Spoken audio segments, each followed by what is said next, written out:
मशानों में 1.25 लाख लोग, 1.25 लाख जोन है मशानों की। 1.25 लाख। हाँ जी, उसकी पावर मिलेगी जिसने उसको रोका, और रोक के उसको अपना देव बनाएगा, देव बनाकर उससे काम करेगा। वो 2 मिनट पहले बात कर रहा शेर, अगले मिनट में वो मर गया, बैठे बिठाए आदमी को मार दे। शरीर के अंदर से 5 हड्डियाँ इकट्ठी करके वो कुछ भी कर सकता है। देखा उसकी खोपड़ी चुरा ले तो उसको हमेशा के लिए कैद कर सकता है, उसको कभी आज़ाद नहीं होने देगा। 3 बजे से लेकर 4 बजे तक राजा हरिश्चंद्र का पहरा है, और 4 बजे के बाद ब्रह्म मुहूर्त है। तो राजा हरिश्चंद्र के पहरे में ये सब काम कर सकते हैं, क्योंकि तांत्रिक कुछ भी करके धोखा दे सकता है। जादू टोना तंत्र मंत्र से तंग आकर उन्होंने अपना धर्म परिवर्तन कर दिया और वो क्रिश्चियनिटी में चले गए। पीछा छूट गया क्या? नहीं, हाथ में किताब लेके जाओ, मान लो सामने भूत खड़ा, तो मैं क्या बोलूंगा? हालेलुया आनी शुरू हो गई, इधर आवाज आनी शुरू हो गई, कोई आके बाल खींच रहा है, कोई आसन खींच रहा है, इतना तक बार बार धप धप आवाजें आ रही हैं।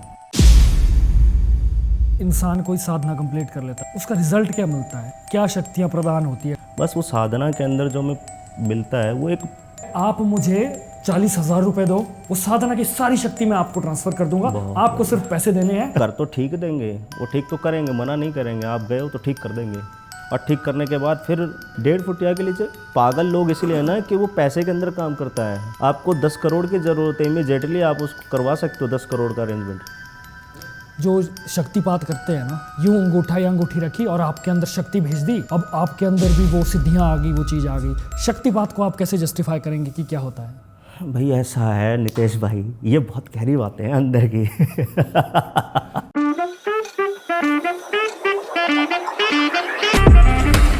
तो दोस्तों, आप सभी को मेरा नमस्कार। मैं हूं आपका होस्ट नितेश राजपूत, लेकर आया हूं एक और रोमांचक एपिसोड आप सभी के लिए।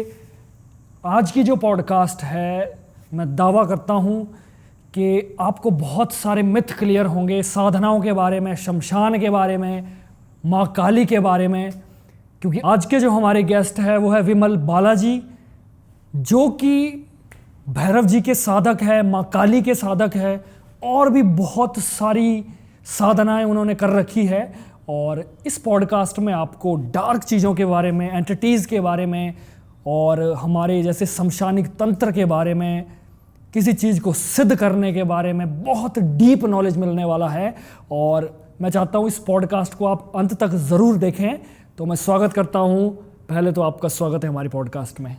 जय श्री राम सभी को, और सभी भाइयों को बहनों को जय माता दी, और काल भैरव का आशीर्वाद सब पर बना रहे, मुझ पर भी, आप पर भी, जितने हमें देख रहे हैं सब पर आशीर्वाद प्राप्त होता रहे सबको। अपने बारे में आप थोड़ा सा हमारे ऑडियंस को बता दीजिए ना। जैसा कि बाकी सब लोगों से तो इतना ही कहूँगा, मेरी जान पहचान बहुत बड़ी नहीं है, बस एक छोटा सा नाम है विमल बाला। और ये नाम जो चला है, जिसकी बदौलत हुआ है, जो लोग चाहे 2 या 10 लोग जानते हैं, ये सब मेरे सरकार की देन है। जैसे कि काल भैरव, माता काली, और हमारे प्रिय बाबा वीर बुलाकी, ये इनकी बदौलत ही मेरा नाम है। और एक गुरु का आशीर्वाद हुआ है जो हमें इन सब चीज़ों को साधना सिखा रहा है, इन सब चीज़ों के साथ एक समाज के अंदर नया रूप देने की कोशिश कर रहा है। ये सब गुरु का आशीर्वाद, और बस मेरी छोटी सी यही पहचान है कि मेरा नाम विमल बाला है। बहुत बढ़िया है। और आज मुझे लगता है बहुत सारी चीज़ें क्लियर भी होंगी। और मैं चाहता हूँ कि हम थोड़ा सा शमशान से शुरुआत करते हैं। आपकी नज़र में ये बता दीजिए कि शमशान को बहुत सारी चीज़ों से जोड़ा जाता है। जैसे कोई कहते हैं मुक्ति का द्वार है, कोई कहते हैं एंटिटियों का घर है, कोई नेगेटिव कहता है, कोई पॉजिटिव बोलता है। तो आप शमशान को थोड़ा सा इंट्रो करा दीजिए कि शमशान आपके नज़रिए में क्या है। देखिए, मेरी नज़र में शमशान, 2 रास्ते हैं शमशान में। जी जी पहला रास्ता तो जो जानती है दुनिया कि वो शिव का घर है।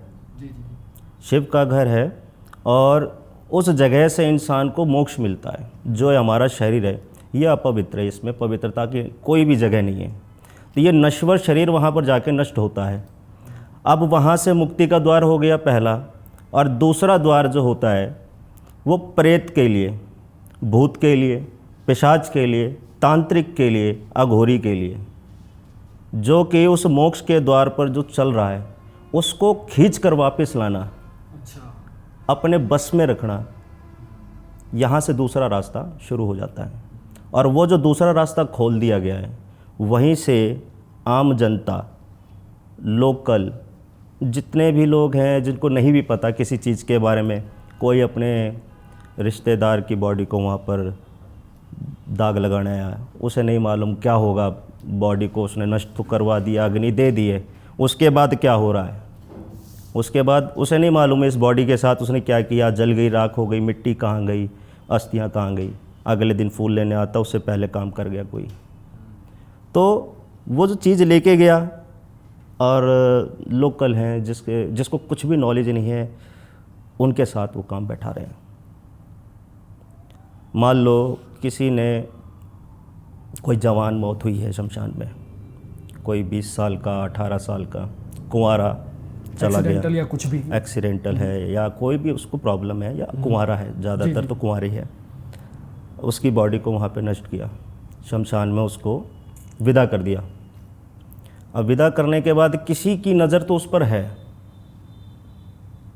और नज़र इंसान के शरीर को खत्म होने के बाद किसी की नज़र उस पर है। ओके, जो उसके ऊपर नज़र रख रहा है, शमशान के अंदर एक व्यक्ति आपको ऐसा मिलेगा जो ये देखता है कि कौन जवान बॉडी है, कौन शादीशुदा की बॉडी है, और कौन बच्चे की बॉडी है जो वहाँ पर लाई जा रही है, और वहाँ से संकेत मिलता है तो इन 3 चीज़ों में ना आपके हिसाब से जो लोग, जैसे मान लो फॉर एग्जांपल तांत्रिक उन चीज़ों को इकट्ठे करते हैं, तो सबसे ज़्यादा जो कहते हैं ना सबसे बेस्ट क्वालिटी वाली, वो कौन सी एंटिटी उनको, कौन सी सोल उनके लिए बेनिफिट करती है, छोटी, जवान या बूढ़ी?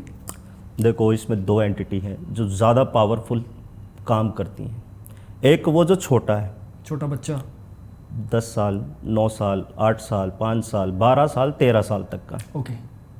उसके बाद दूसरी एंटिटी है जो कुंवारेपन से 18 साल की हो गई है, 18 से 21, 23, जिसने अभी अभी एक आत्मबल बढ़ाना शुरू किया, यानी कि कहते हैं ना बॉडी के अंदर अभी हमारी ताकत आनी चालू हुई है। जी जी जी। वो जवानी की ताकत है, और बुढ़ापे की ताकत बुढ़ापे में आते आते वो ख़त्म। तो 2 चीज़ें हैं। स्टार्टिंग में आपने जो बच्चे की बात की, बच्चे को किसी ने खींच लिया, अब उसको अपने हिसाब से चला रहा है, उसको सिद्ध कर लिया, किसी भी तरीके से उसकी खोपड़ी ले आया, उसके ऊपर बैठ के शव साध कर दिया, साध करके उससे अपने काम करा रहा है, उसको कोई रोक नहीं सकता, क्योंकि वो बन गया है मसान।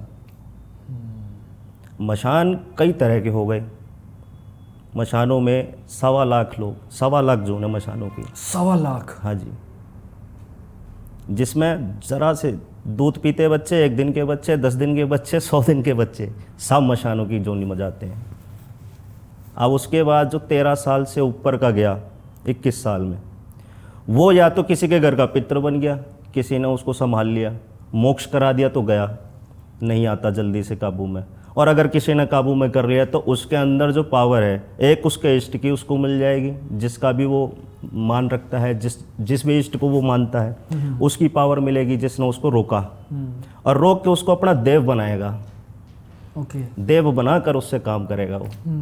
तो ये 2 चीज़ें ऐसी हैं, इन पर काम कोई करता है और किसी के ऊपर चलाता है या किसी का बुरा करता है, तो यहाँ पर आदमी को निकालना बहुत मुश्किल हो जाता है। इंसान को इस कदर तक वो गिरा देगा कि अगले पल उसकी मौत है। अभी 2 मिनट पहले बात कर रहा था और अगले मिनट में वो मर गया, बैठे बिठाए आदमी को मार दे।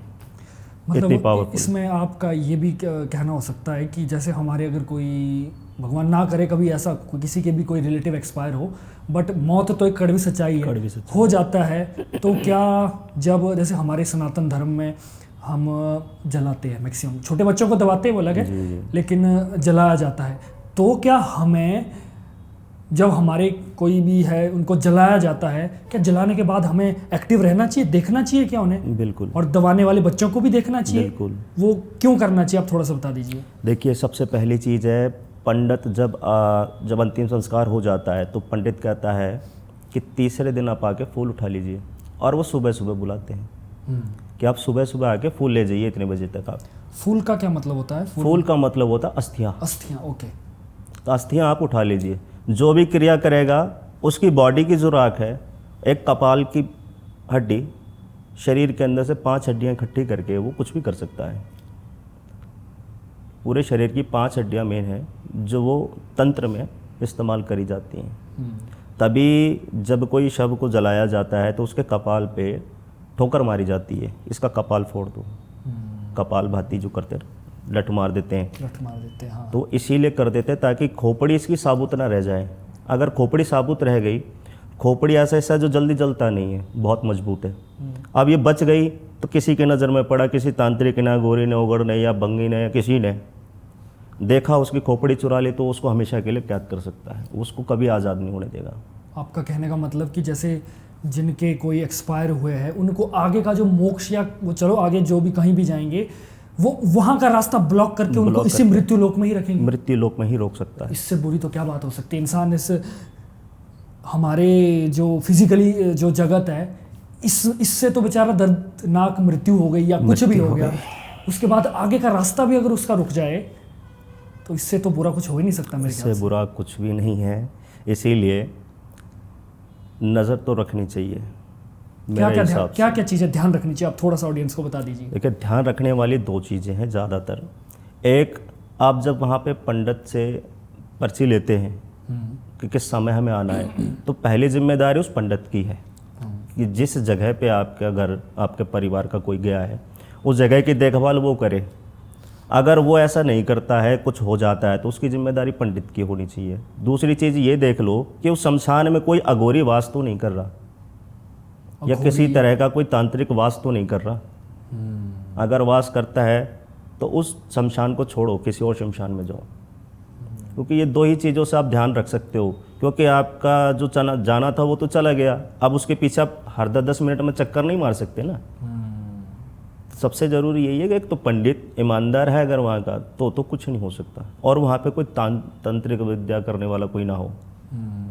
तो ये दोनों चीज़ें ध्यान रात रखनी को चाहिए। जाकर किसी समय जाकर वो कुछ राख भी उठा ले या कुछ ना कुछ कर सकता बिल्कुल, क्योंकि ये लोग काम करते किस पहर में करते हैं, ये करते हैं 3 बजे 4 बजे। अच्छा, 3 बजे से लेकर 4 बजे तक राजा हरिश्चंद्र का पहरा है, और 4 बजे के बाद ब्रह्म मुहूर्त है। तो राजा हरिश्चंद्र के पहरे में ये सब काम कर सकते हैं, क्योंकि हरिश्चंद्र सच्चे देव, क्योंकि वो उनकी तो मिसालें दी जाती हैं, है ना। तो उनके आगे हाथ जोड़ेगा, कोई भी होगा हाथ जोड़ेगा, अपनी मन्नत बोलेगा, वो ठीक है मैं समझ गया, वो रास्ता खोल देता है। क्योंकि सबसे पहला शमशान का देव वही है, हरिश्चंद्र। फिर उसके बाद दूसरा देव है मनकवीर, फिर उसके बाद है प्रेतराज काल भैरव सरकार, फिर है माता काली वीर शिव। ये तो चीज़ जब तक राजा हरिश्चंद्र का पहरा है तब तक तो सेफ है, और करने वाले इसी बीच में आते हैं, क्योंकि हरिश्चंद्र अपना पहरा दे रहे हैं, आया, क्योंकि तांत्रिक कुछ भी करके धोखा दे सकता है। अगर उसका मकसद है ना कि किसी की राख चुरानी है, हड्डियाँ चुरानी है, तो कुछ भी करेगा, करके उसको हासिल करेगा। तो ये 2 समय ऐसे ही रहते हैं, इसमें ध्यान रखना चाहिए। ध्यान रखना चाहिए। क्योंकि आजकल का जैसा समय है ना, मुझे बड़ा दुख होता है कहते हुए कि हमारा जो सनातन है उसके जो रिचुअल है, इतने खूबसूरत रिचुअल्स है कई तो, और कई थोड़े से मतलब जो प्रक्रियाएं हैं, कुछ लोग इनको अंधविश्वास का नाम दे देते हैं एज़ कम्पेयर टू अदर। जैसे बाकी हमारे जो धर्म है उनमें लोग अपने रिचुअल्स को बड़े शौक से और एक घमंड से फॉलो करते हैं ना। और अगर हम ये चीज़ का अवेयरनेस फैला रहे हैं कि ऐसा होता है और ऐसा करना चाहिए, तो हमारे सनातनी, सब नहीं, कुछ सनातनी के दिमाग में आ जाता है कि यार ये क्या अंधविश्वास है, अब हम मुर्दा तो जला गया हो, तो यहाँ तक था वो तो मर गया, उसके बाद तो कुछ भी नहीं है। तो यही चीज़ तो जगानी है। अब क्या है, एक पंडित आपको पाठ पढ़ा रहा है गीता का, और दूसरी तरफ वो अपना कुरान पढ़ा रहे हैं, तीसरी तरफ वो पढ़ा रहे हैं, क्या बोलते हैं उसको, बाइबल। तो हमारा जो हिंदू धर्म है ना, अपनी गीता की तरफ नहीं भाग रहा है, वो कुरान और बाइबल की तरफ भाग रहा है, या फिर वो उसकी तरफ भाग रहा है। ठीक है, तो ये अपनी तरफ छोड़कर दूसरों की तरफ जा रहे। क्यों जा रहे? क्योंकि वो देख रहे कि वहाँ पर उनकी एकता है। अगर मेरे धर्म में कमजोरी है तो मैं उसको बढ़ाऊंगा, मैं दूसरे का धर्म मजबूत करने नहीं जाऊंगा, वो पहले से मजबूत है। कि मेरा धर्म क्यों कमज़ोर पड़ रहा है, मैं अपने धर्म के लिए खड़ा हूँगा। मेरा अगर बाप मुझे गीता पढ़ा रहा है तो मैं गीता ही पढ़ूंगा, मेरा बाप मुझे रामायण पढ़ाएगा तो मैं रामायण पढ़ूंगा। यही चीज़ जो है अपने घर से शुरू नहीं की गई। हमारे दादा परदादाओं ने हमें जो हमारे पिताजी को सिखा दिया। अब हमारे पिताजी अपने बिजनेस में लगे रहे, काम में लगे रहे, उन्होंने नहीं दिया हमें टाइम। लेकिन अपना अधिकार है कि हमें सीखना है। जब तक हम बोलेंगे नहीं ना हमें सिखाओ, तब तक कोई सिखाएगा ही नहीं। एक अभी रिसेंटली मुझे लगता है मैंने कल सुबह एक वीडियो देखी, मैंने उत्तराखंड की वीडियो है जिसमें कि एक गांव वालों ने, मुझे मिलेगी मैं ज़रूर अटैच करूंगा, एक गांव वालों ने जादू टोना तंत्र मंत्र से तंग आकर, देवी देवताओं से तंग आकर उन्होंने अपना धर्म परिवर्तन कर दिया और वो क्रिश्चियनिटी में चले गए। अब एक क्या है, एक इंटरव्यू लेने वाला आता है, वो बोलता है कि भाई आपने ऐसा क्यों किया? तो बोलते हैं कि यार उन्होंने हमें देवता लगा दिया। आप समझ रहे हो ना, देवता लगाना, उन्होंने देवता लगा दिया, ये कर दिया और ये जादू टोना हो गया, हम बकरे काट के थक गए, हम ये करके थक गए, अब हमने जो है ये अपना क्रिश्चियन धर्म अपना लिया है, अब यहाँ हमें कुछ नहीं करना है, बस सिर्फ हमें प्रेयर करनी है। इस विषय में आप क्या कहना चाहेंगे? इसका जवाब मैं बहुत बढ़िया क्या तंत्र मतलब पीछे छूट गया क्या? नहीं, इस चीज़ में क्या है, मेरे को थोड़ा सा ना अग्रेसिवपन हो जाता है ऐसी ऐसी बातें सुन के। गुस्सा आने लगता है कि तुम अपने बाप को छोड़कर किसी और के बाप की गुलामी कर रहे हो। उसके बाप को अपना बाप मानने को तैयार हो, तुम अपने बाप को गाली देकर मार के भगा रहे हो। क्यों भाई? तुम्हारे देवता तुम्हारे ऊपर नुकसान दे रहे हैं, क्यों दे रहे हैं ये ढूंढो। भाई तुम्हारा देवता तुम्हारा नुकसान दे रहा है इसलिए क्योंकि तुमने कभी उसको पूछा नहीं। तुम्हारा बेटा मरने वाला था, तुम्हारे देवता को तुमने बोला मैं बलि दूंगा, तुम्हारा बेटा बच गया, बलि दी? नहीं दी। बलि मांगी नहीं उसने, तुमने दी नहीं, लेकिन तुमने मुंह से बोला। क्यों बोला? सोच समझ के बोलना चाहिए। फिर दोबारा कोई कार्यक्रम हुआ, काम धंधा बंद हो गया, मैं रोटी के लाले खा रहे हैं, फिर देवता के आगे हाथ झोली पसार के बैठ गए कि महाराज मेरा करो। उसने फिर दिया, फिर भूल गया। फिर तीसरी बार कुछ ऐसा संकट आया, भगवान तो दिखा नहीं, सबसे पहले घर के देवता भाई भागता आदमी, भाई मुझे बताओ बचाओ। घर का देवता इतना शांत होकर भी काम करके दे रहा है। बिल्कुल बिल्कुल। और जब वो लेने की बारी पे आता है, बारी बारी से, सबसे पहले जिसको उसने ठीक किया उसको देखेगा कि भाई मैंने इसको ठीक किया था, समय ज़्यादा, अब तू वापस ला।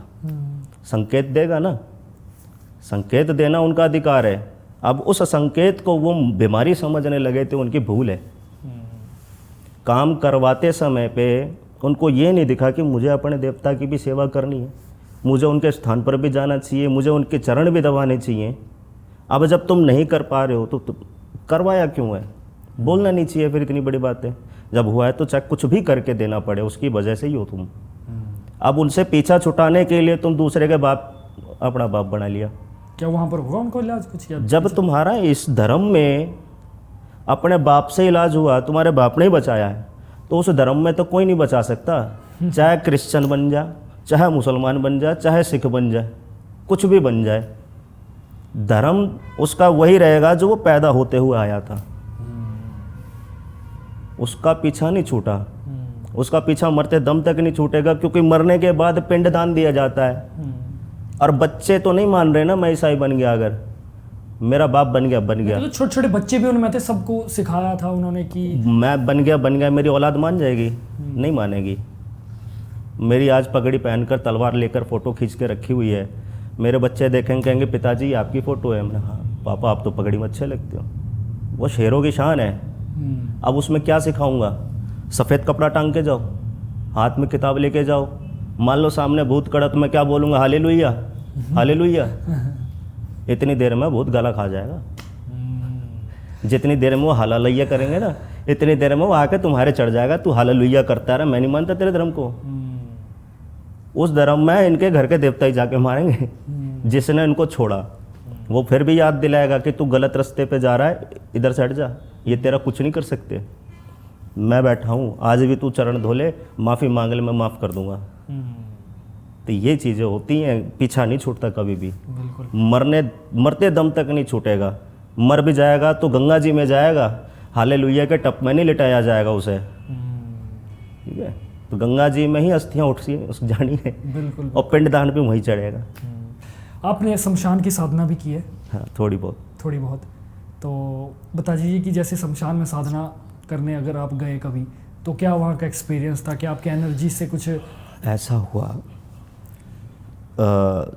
मेरा गुरुजी से मार्गदर्शन हुए मैं था 12-13 साल का जब हुआ मार्गदर्शन। और हर आदमी को नसीब नहीं है गुरु की शिक्षा मिलना, गुरु दीक्षा हर आदमी को नहीं मिल सकती। तो अपने नसीब अच्छे हैं, भगवान ने हो सकता है पिछले जन्म में कुछ पुण्य है या धर्म कर्म किया है तो इस जन्म में थोड़ी सी शिक्षा मिल रही है। तो जब गुरु जी के शरण में रहे तो मेरी सेवा शुरू हुई। तो सेवा के अंदर कोई भी गुरु अपनी हमारी लाइन में कोई भी गुरु होगा तो सबसे पहले उसका डर निकालता है। कि जब मैं पहली बार गुरु के साथ गया था ना, मैं गया था यमुना जी के घाट पे बाबा का मंदिर है, काल भैरव और माता काली का और बाबा वीरबुलाकी का मंदिर है। तो वहाँ गया और किसी शिष्य के ऊपर उनका काली का अंश चल रहा था। और मैंने ज़िंदगी में नहीं देखा था कभी ऐसा मेरे साथ, ये सीन मैं देखूंगा। तो मैं गुरुजी के पीछे छुप गया था। मैं गुरुजी ये तो काट लेंगे क्योंकि वो ज़बान बाहर निकाल के आती है। तो मैं गुरुजी के पीछे छुप गया, मैं गुरुजी काट लेंगे। कहता नहीं नहीं कुछ नहीं होगा, इधर बैठ। उधर बैठा, वो सबके पास जाए। पंचायत में जब कोई आता है तो पंचायत को सलाम राम अपने हिसाब से सब करते हैं। तो वो हुआ जैसे मेरे पास, मैं तो पीछे के सक। मैंने कहा गुरुजी मेरे बस की नहीं है। कह रहा चल कोई बात नहीं। तो उसके बाद उन्होंने मेरे को सेवा दी कि बेटा ठीक है तेरे को मैं सेवा दे रहा हूँ, करनी है। मैं हाँ ठीक है करूँगा। कह रहा अब भी सोच ले। मैं ठीक है सोच लिया, अब आ गया हूँ तो करना तो पड़ेगा ही। तो ठीक है, वो लेके चले गए मेरे को शमशान पड़ता अपने घर के पास ही। तो वहाँ ले गए। कहता ठीक है बेटा तू एक काम कर, जा अंदर काली माता का मंदिर है, वहाँ जाके बैठ 10 मिनट के लिए, मैं आ रहा हूँ। मैं ठीक है माता जी के पास आके बैठ गया। और 10 मिनट के बाद गुरुजी आ गए। कह रहे कैसा लग रहा है? मैंने कहा ठीक लग रहा है भाई गुरुजी। अभी तो मुझे एक्सपीरियंस नहीं हो रहा ना, मैं तब तो ठीक लग रहा है। 2-4 दिन मुझे ऐसे लेके गए, बैठाया। अब फाइनली फिर मुझे अकेले भेजने लगे कि भाई तुझे अब तेरे को एक काम करना है। मैं ठीक है बताऊँ। मेरे को हकीक की माला दे दी। हकीक माला? हाँ माला दे दी, ये माला है बेटा तेरी, और इस पर तेरे को ये जप चढ़ाना है।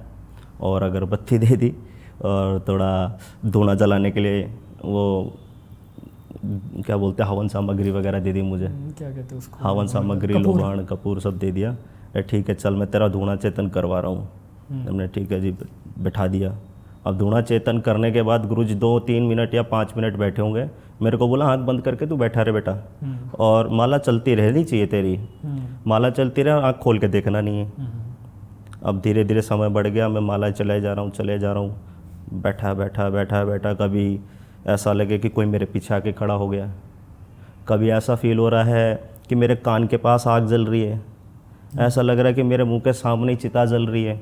आंख बंद है, मैं माला, अब डर भी लग रहा है, मैं माला चलाए जा रहा हूँ। गुरु की बात याद है, आँख खोल गया बेटा तो फिर दिक्कत हो जाएगी। मैं चुपचाप बैठा हुआ लगा हुआ हूँ। अकेले? ठीक है हाँ, अकेले छोड़ गए फिर वो मुझे। और डर अंदर से लगा हुआ, मैं अकेला बैठा हूँ भाई शमशान घाट। ठीक है गुरुजी, मैं आदेश है उनका, चलते रहो जी। बैठे बैठे बैठे बैठे इधर से आवाज़ आनी शुरू हो गई, इधर आवाज़ आनी शुरू हो गई। कोई आगे बाल खींच रहा है, कोई आसन खींच रहा है, इतना तक आसन खींच रहा है। मैं कपूर धूनी सब चला के बैठा हूँ, ऐसा लग रहा है किसी ने धूना बुझा दिया है। बार बार धप धप आवाज़ें आ रही हैं। मैंने कहा यार ये क्या हो रहा है, गुरुजी को जाके बताऊँ। हिम्मत नहीं हो रही उठने की भाई। रात के समय की बात है। और गुरुजी ने बोला माला तेरी पूरी चल जाए, उसके बाद यही हो सब ठीक रहेगा, चिंता मत कर। मैं ठीक है गुरुजी। अब मेरे 108 दाने की वो 108 मालाएं बोली थी करने में, मुझे शुरू में बहुत टाइम लगा, 2-2.5 घंटे लग गए करते करते। अच्छा। तो 11:30 बजे वहाँ छोड़ गए, दोपहर सुबह के 4 बज गए। ओके। अब मैं वहाँ बैठा हुआ हूँ चुपचाप, डर लग रहा है, कभी चिल्लाने की आवाज़ आ रही है, ऐसा लग रहा है चारों तरफ से जो चिताएँ जली हैं सब उठ के खड़े हो गए हैं। कोई इधर से आ रहा है मेरी तरफ, कोई इधर से आ रहा है। ये दिख रहा था कि कौन कैसे मरा है। अच्छा। कौन हॉस्पिटल से आ रहा है मर के, किसकी फैमिली ने किसको जहर दिया, किसने किसको चाकू मारा, कौन एक्सीडेंट में मरा, सब दिखाई दे रहा है। अब वो पहला एक्सपीरियंस मेरा इतना भयानक, मैं जैसे मेरी 108 दाने की माला पूरी, आँख बंद करके मत्था टेका, काली माता के चरण छुए और मैं उठाया आसन भागा। मैं गुरुजी को जाके कहता हूँ गुरुजी आप अकेले छोड़ के आ गए, तब क्या हुआ, डरने वाली बात थोड़ी थी, मैं था वहीं पे। मैंने गुरुजी ऐसा ऐसा वो कहता मुझे पता है, मत बता मुझे, क्योंकि गुरु को तो सूक्ष्म रूप से सब दिख रहा होता है। वो हाँ वो कह रहे हैं मुझे पता है, तू मत बता। मैंने ठीक है गुरुजी। कहते बेटा तेरे को रोज़ जाना है 21 दिन तक। मैंने 21 दिन तक, मैंने 1 दिन तो कर लिया गुरुजी, दिन में हो तो बता दूँ। क्योंकि रात का समय जो ऐसा होता है ना, अब मान लो शमशान में अकेले बैठे हैं, कोई भी नहीं है, कुत्ता भी भौंकता है तो ऐसा लग रहा है भेड़िया जाग गया हो। वो चिल्लाता है ना वो करके, बहुत तेज लंबी सी रोने की आवाज़ निकालता है, उसको ही सुन के आदमी डर जाता आधा। तो वो धीरे धीरे 21 दिन करता रहा। माता के दर्शन, लालसा है माता के दर्शन दिखे। वो 21 दिन में तो संभव नहीं है होंगे, लेकिन उनकी अनुभूति महसूस हो रही थी कि हाँ है, आसपास चीज़ें हैं, माता का विशाल हुआ। तो वो शमशान की सेवा फर्स्ट टाइम इतना लगा डर कि हाँ इसमें थोड़ी मेहनत का काम है। फिर उसमें इतना वो नहीं लगा। फिर जब नई साधना होती ना, फर्स्ट एक्सपीरियंस हो गया, फिर अगला एक्सपीरियंस भेजने लगते हैं कि बेटा अब तुम्हें इनकी करनी है। वो जब नई सेवा मिलती है तो उसमें थोड़े और स्ट्रांग वो हो जाते हैं, वचन हो जाते हैं, फिर उसमें परहेज हो जाते हैं, फिर आसन ऐसा होना चाहिए, फिर आपको ये लेके जाना है, फिर इस समय पे ये करना है। तब और धीरे धीरे बढ़ने लगता है घबराहट, डर, जैसे कि बस फेफड़े निकल के बाहर आ जाएंगे। तो वो चीज़ें होती हैं। जब भैरव साधना कराई उन्होंने, तब तक तो काली माता की साधना करते करते 5 साल हो गए, फिर भैरव साधना करवाई। जब 5 साल भैरव की साधना करी ना, तो 5वें साल में मुझे उनके दर्शन हुए। उनके लिए रोज़ जाके वहाँ बैठो, मैं कुत्तों की सेवा करना और शमशान में जाना, भैरव की सेवा करना, पूजा पाठ कराना, और शाम को अपना बैठ के चिता जल रही किसी की तो बैठ के हाथ जोड़ के अपना चला रहे हैं, मंत्र चल रहा है। तो धीरे धीरे करते करते जब भैरव जी प्रसन्न हुए तो उनका स्वरूप देख के मैं डरा। बताइए ये बात। उनका स्वरूप देख के मैं डरा कि हम लोग जो एक आँखों में अपनी पिक्चर लेके घूमते हैं भैरव जी की कि वो ऐसे हैं, बहुत बड़े दाढ़ी मूछ वाले, तो जब वो रियलिटी में दिखते हैं ना, तो एक परछाई ये समझ लो जो दिखी है मुझे, पूरा फोकस नहीं है क्या वो चीज़ थी, लेकिन हाँ भैरव का जो आगमन होता है उसका आगमन मुझे अभी भी फील है कि जब भैरव आगमन कर रहा है तो वहाँ कोई कुत्ता नहीं, कुछ नहीं, इतने कुत्ते भौंक रहे हैं, इतनी आवाज़ें हो रही जानवरों की। भैरव जी चले आ रहे हैं वहाँ से, धमक धमक हो रही है, घुंघरू बज रहे हैं, घुंघरू बज रहे हैं, पैरों में घुंघरू बज रहे हैं, हाथ में मुद्दल है उनके बड़ा सा, ये परछाइयाँ दिख रही हैं। और दिखाई क्या देता है चेहरे पे? सिर्फ 2 आँख, वो भी अंगारों से भरी हुई।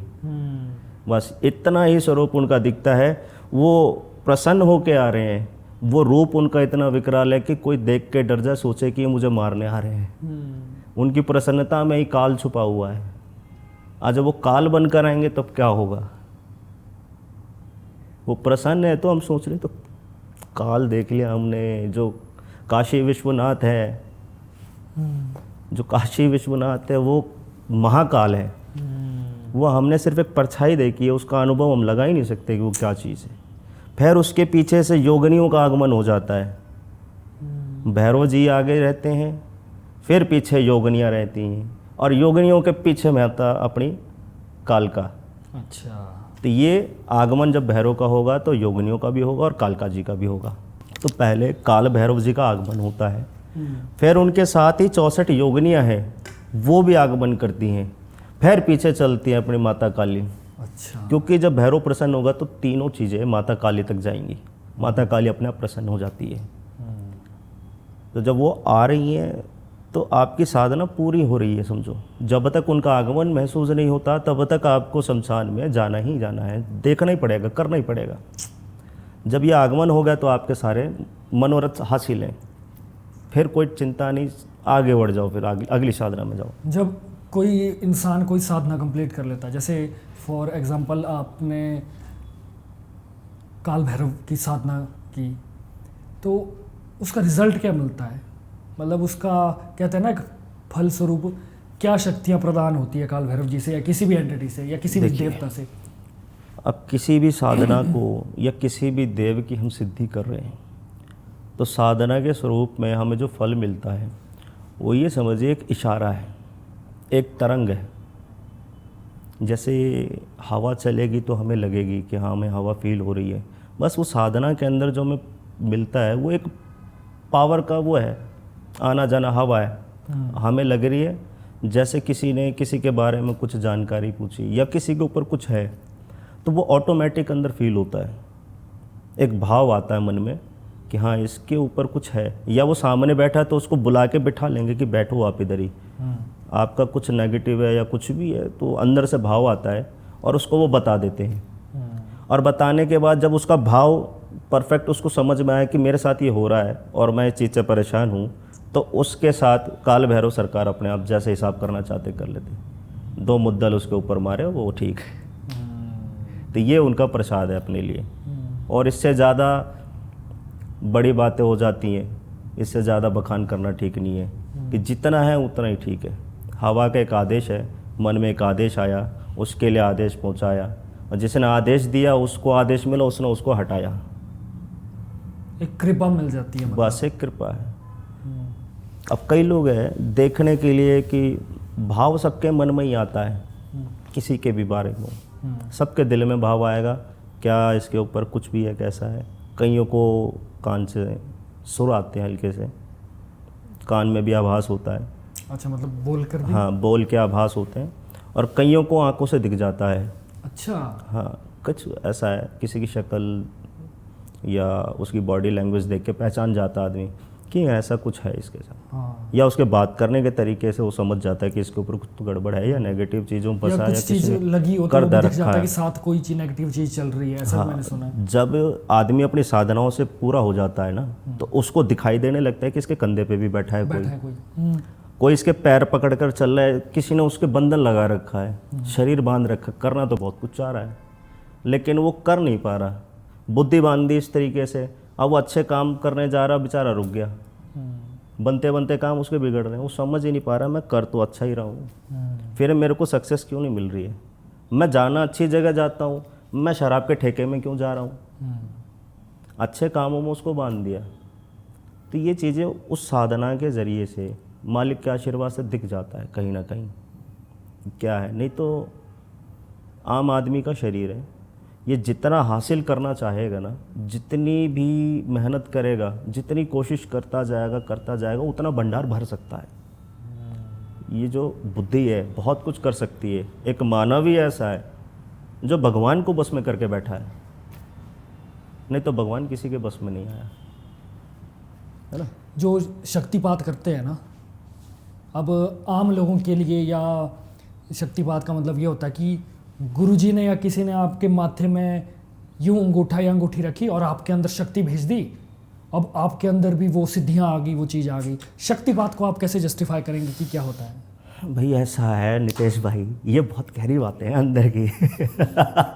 चलो जितना मतलब ऑडियंस को नॉलेज हो जाए। भाई देखो ऐसा है, मैं अपने चैनल पे भी बोलता हूँ कि भी गलत है तो गलत है, और सही को सही करना, उसके लिए मैं पीठ नहीं दिखाता। जहाँ गलत होगा तो मैं वहाँ खड़ा हूँ, झूठ बोलोगे तो पकड़े जाओगे, और जहाँ सही है तो आपके पीछे भी खड़ा हूँ, आगे भी खड़ा हूँ, तो सही है भाई।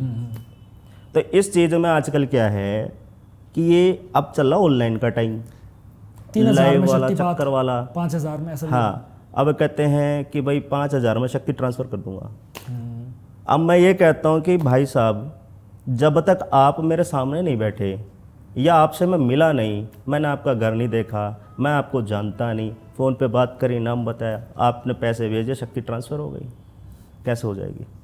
ये भाई बैठा है, मैं इसको बोलता हूँ भाई इधर आ, तेरे मैं शक्ति ट्रांसफ़र करूँ, कैसे हो जाएगी। चाहिए पैसे ना दे मुझे, शक्ति ट्रांसफ़र नहीं हो सकती। क्यों? जब तक वो गुरु धारण नहीं करेगा तब तक उसको ज्ञान नहीं मिलेगा। सारा खेल गुरु धारण के ऊपर है। नहीं तो नौ नाथों ने गुरु गोरखनाथ जी के जो गुरु रहे, मच्छंदर नाथ जी के गुरु गोरखनाथ जी, इन्होंने 9 नाथों की संप्रदा बिठाई, इन्होंने चेला बनाया तभी तो बिठाई, किसी को ट्रांसफ़र थोड़ी ना दिया। गुरु चेले की परंपरा को, ये गुरु चेले की परंपरा रीत है, इसकी तो चली आएगी, चली जाएगी। भगवान को गुरु की ज़रूरत थी, भले भगवान कितने भी शक्तिशाली रहे, लेकिन उनकी शक्तियों को जगाने का काम किया ना, बिना धारण के तो नहीं किया। राम जी ने भी गुरु वशिष्ठ को और उसको विश्वामित्र जी को गुरु माना, तभी तो उन्होंने रावण का दहन किया, तभी शक्तियाँ प्राप्त की। बिल्कुल, है ना। मुझे एक मिले थे कोई, मुझसे मैसेज में उन्होंने बात की थी, हालांकि उसके बाद मैंने आगे बातें नहीं स्टार्ट की। वो कह रहे थे कि उन्होंने मैसेज बड़ा लंबा चौड़ा लिखा था, हालांकि पहले ये मैसेज लिखा था, मेरी जो टीम है, मतलब वैसे जो भी मैसेज देखते हैं इंस्टाग्राम में, मेरे जो टीम के जो लड़के हैं वो देखते हैं, हाँ कुछ एक उनको इंटरेस्टिंग लगे, कुछ ज़्यादा फनी लगे तो मेरे को बता देते हो। अच्छा। तो उसमें ऐसा था कि नीचे लिखा हुआ था कमेंट मैसेज में कि नीतीश भाई मैं ऐसा ऐसा XYZ का मैं साधक हूँ, नाम मैं नहीं बताऊँगा। तो खैर उन्होंने तो बताया, मैं अभी नहीं बता रहा हूँ, फिर वैसे ही है ना हाँ, किसी ठीक है को। ठीक है मैं क्या है, आप मुझे 40,000 रुपये दो, ठीक है। मैं आपके लिए साधना करूँगा। अच्छा। आपको साधना करने की कोई ज़रूरत नहीं है, वेरी गुड। मैं साधना आपके लिए करूँगा 41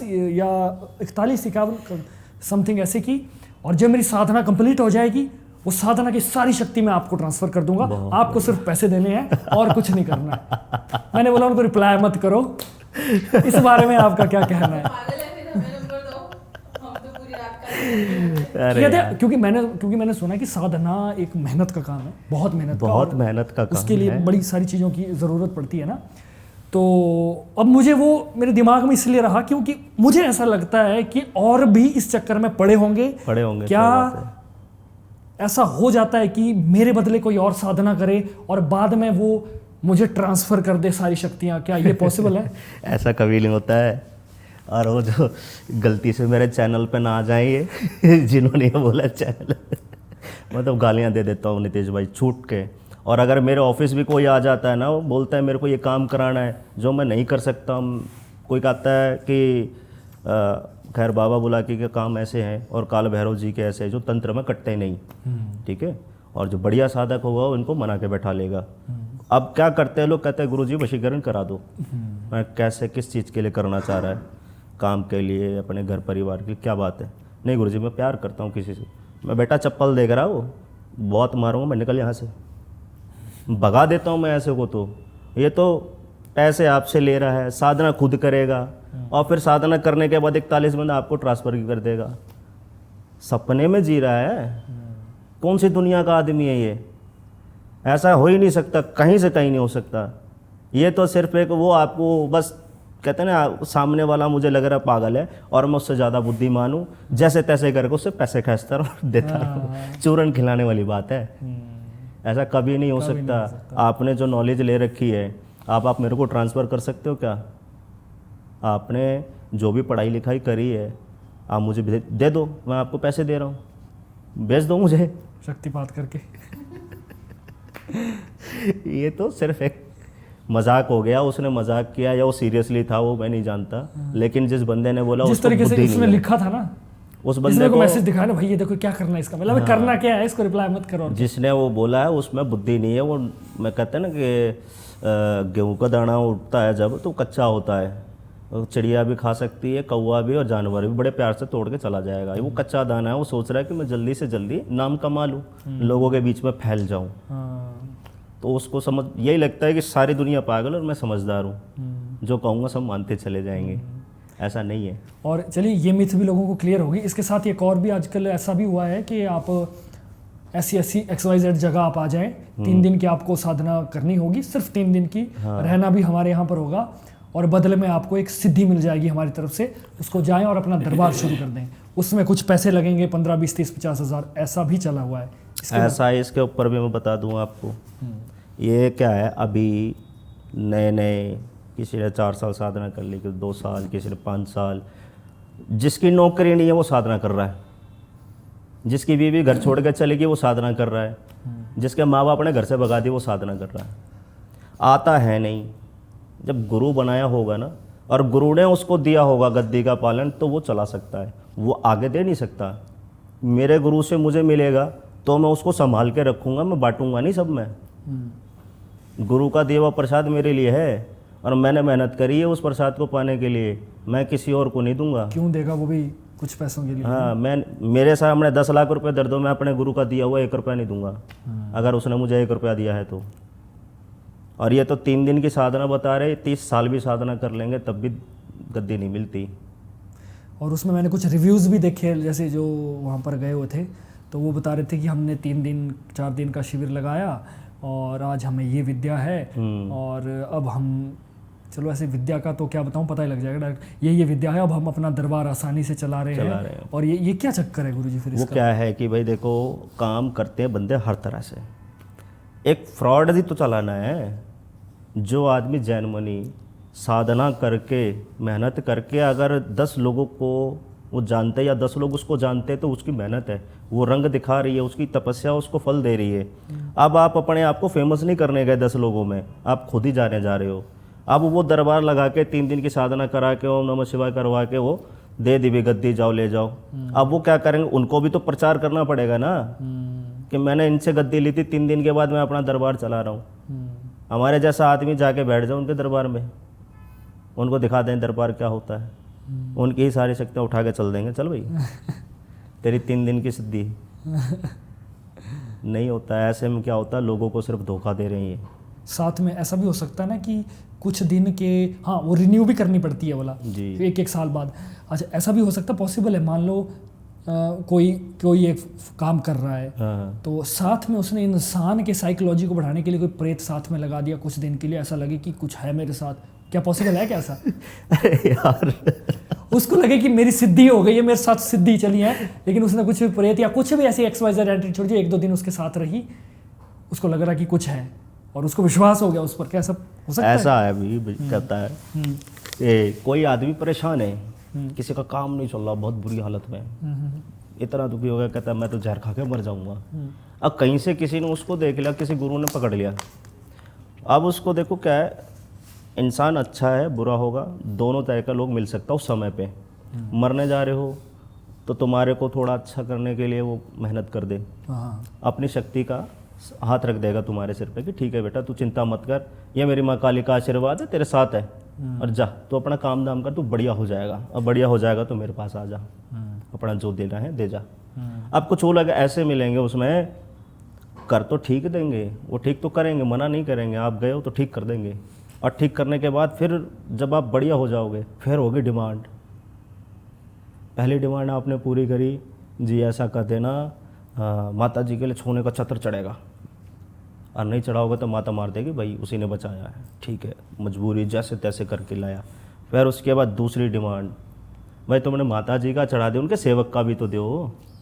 सेवक की डिमांड क्या है, 2 लाख रुपए। अब बेचारा क्या करे, फंसा है तो करेगा, मरने जा रहा था और नहीं रहता जिंदा तो क्या करता, लाओ जी 2 लाख भी। तो उसको जिंदा रख कर अपने काम करा रहा है ना। उस इंसान को जिंदा होने में और मरने में कोई फ़ायदा नहीं है। मर जाता तो 2 लाख नहीं देता, और मर गया तो माँ बाप उसको बोझ रहे हैं, कर्जा ला ला के बेटे को दे ले भी दे। ये साले कोई चक्कर नहीं है, कोई दिक्कत नहीं है, साला शब्द तो चलता है अपना, कोई यूट्यूब की कोई वो नहीं है जो थोड़ी ये नाम चुप्पी रख लेता हूँ क्योंकि निकल जाती है आगे पीछे गाली। आपको क्या लगता है, जैसे ये देवनीति, मान लो कोई तांत्रिक है, हाँ, भगवान का नाम यूज़ करके वो डरा डरा के पैसे कमा रहा, हाँ सिद्धियाँ है जो भी है, भगवान का नाम से डरा डरा के पैसे मांग रहा है, और गलत उपयोग कह सकते हैं ना इससे, गलत झूठ ही। बोल रहा है, तेरे को ये आ गया वो आ गया, तो ये चढ़ाओ वो चढ़ाओ। चलो चढ़ाना एक श्रद्धा अनुसार होता है ना, एक मैं 1 रुपया चढ़ाऊँ या 1 लाख चढ़ाऊँ वो मेरी अपनी श्रद्धा है। अपनी श्रद्धा अगर है। सामने वाले ने नहीं मांगे हैं, मैं चढ़ा रहा हूँ, तो मुझे लगता है इसमें कोई दो राय नहीं है। कोई दिक्कत लेकिन अगर सामने वाला डिमांड कर रहा है कि आप अगर आपका काम हो जाए तो आप 1 लाख रुपए चढ़ाओ माता को, आप अरदास कर लो, ये गलत है ना। तो उनका भी तो कुछ ना कुछ आगे होता होगा ना। देखिए ऐसा है कि मंदिर का पुजारी वो कमा के नहीं खाता, उसको वहाँ से दान में जो आ रहा है ना, उसी से उसने बच्चे पालने हैं, उसी से बच्चों को पढ़ाना है, उसी से बुढ़ापा काटना है, उसी से सब कुछ करना है। आजकल के पंडितों के बच्चे इतने वो हैं, मतलब कि बड़ी बड़ी पोस्ट पे हैं और कुछ तो कमाते हैं, जो काम कर रहे हैं उनके लिए मैं नहीं कहूँगा उल्टा। और जो मंदिर में बैठकर घंटी बजाते हैं, भगवान की सेवा करते हैं, श्रद्धालु आ रहा है 500 रुपया रखे, चाहे 100 रखे, चाहे 10 रखे, उनको कहता नहीं 500 नहीं लूँगा, 100 नहीं लूँगा, वो अपने कर्म खराब कर रहा है, अपने भी अपने बच्चों के भी। वो इस धर्म में होकर, ब्राह्मण का जो धर्म था, भगवान ने बोला कि बेटा तेरे कर्म के हिसाब से तू जिंदगी भर मांग कर खाएगा, इसको श्राप है, और इनके शराब से मुक्ति हो रही है तो ये अपने कर्म खुद खराब कर रहे हैं। पहले पंडित आता था घर पे भिक्षा दे दो, हर दरवाजे से मांग कर जाता था।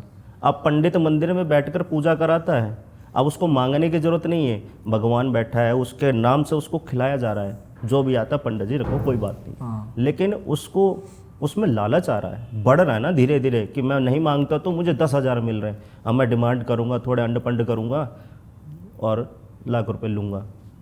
अब पंडित जी हैं, मानना पड़ेगा, ब्राह्मण देवता, इनका अपमान नहीं कर सकते, क्योंकि कोई मर जाता है तो भी 11 ब्राह्मण खिलाने पड़ते हैं। तो बस इसी चीज़ का फ़ायदा उठाते हैं और ये अपने कर्म खराब कर रहे हैं।